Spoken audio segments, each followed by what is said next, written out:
ব্যর্থ করো। 1970-এর নির্বাচনের ঠিক আগ মুহূর্তে ঘটে যায় 70-এর প্রলয়ঙ্করী ঘূর্ণিঝড়। তাতে মারা যায় 5 লক্ষাধিক লোক। এই প্রদেশের সমস্ত রাজনৈতিক দলগুলো একযোগে নির্বাচন পেছানোর দাবি তোলে, কিন্তু নির্বাচন না পেছানোর ব্যাপারে শেখ মুজিব থাকেন অনড়। ফলে 70 সালেই নির্বাচন অনুষ্ঠিত হয়। নির্বাচনে আওয়ামী লীগ একক সংখ্যাগরিষ্ঠতা অর্জন করে। যদিও শেখ মুজিবের এই অভাবনীয় সাফল্যের নেপথ্য কারণ ছিল শক্তিশালী প্রতিদ্বন্দ্বী মৌলানা ভাসানী ও আতাউর রহমান খান সহ সমস্ত বিরোধী দলের নির্বাচন বর্জন। যাই হোক, চূড়ান্ত ফলাফল বেরোনোর পর সরকারের প্রতি প্রচণ্ড চাপ সৃষ্টি হতে থাকে সংসদ অধিবেশনের এবং আওয়ামী লীগের কাছে ক্ষমতা হস্তান্তরের। কিন্তু পশ্চিম পাকিস্তানে ভুট্টো তাতে বাদ সাধেন। এই অচল অবস্থা নিরসনে অনুষ্ঠিত হয় শেখ মুজিব ইয়াহিয়া বৈঠক। ইয়াহিয়া রাজনৈতিক দলগুলোকে একটি গ্রহণযোগ্য শাসনতন্ত্র প্রণয়নের কথা বলেন। এই বৈঠকেই শেখ মুজিব ইয়াহিয়াকে পাকিস্তানের প্রেসিডেন্ট থাকার প্রস্তাব দেন। বিস্মিত ইয়াহিয়া প্রশ্ন করেন, তাতে আপনাদের কি লাভ?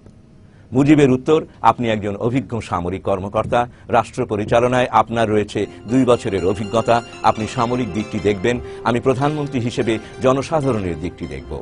আপনি রাজি থাকলে আমার দল আপনাকে সমর্থন দেবে।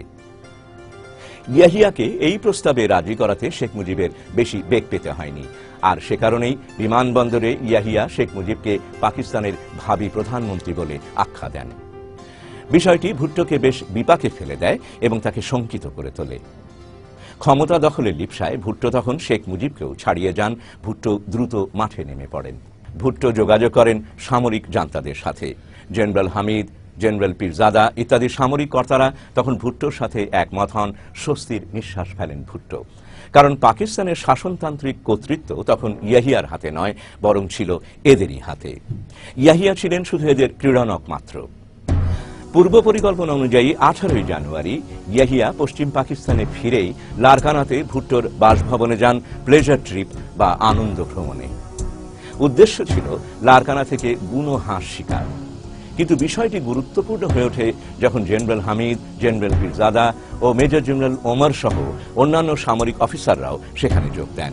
আসলে সেটিই ছিল পাকিস্তানের পূর্বাংশের বিধিলিপি নির্ধারণের জন্য নির্দিষ্ট দিন। সেদিনই পূর্ব পাকিস্তানে আক্রমণের নীল নকশা রচিত হয়।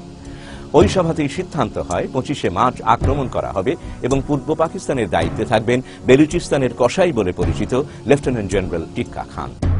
সবচেয়ে আশ্চর্যের বিষয় হল যে সেই সভার সিদ্ধান্ত শেখ মুজিব জেনে যান তারপর দিনই।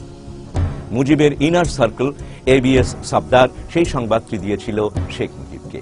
সামরিক জান্তার আক্রমণের খবর পেয়ে সফদারকে ডেকে শেখ মুজিব বলেন, বড়ই উদ্বেগের কথা, ক্ষমতা হস্তান্তর নিয়ে চক্রান্ত চলছে, তুমি সাহেবজাদা ইয়াকুব খানের সাথে দেখা করে আমাকে আসল খবরটা জানাও।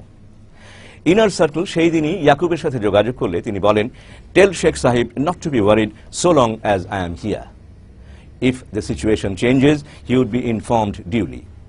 ইয়াকুবের কথায় আশ্বস্ত হলেও দুবারই শেখ মুজিব নিশ্চিত খবর পান আক্রমণ হবে। কিন্তু আশ্চর্যের বিষয় হলো, এত বড় একটি পরিকল্পনার বিষয় জানার পরও আওয়ামী লীগ বা শেখ মুজিবের মধ্যে ব্যতিক্রমী কোনো প্রতিক্রিয়া বা সিদ্ধান্ত লক্ষ্য করা যায় না।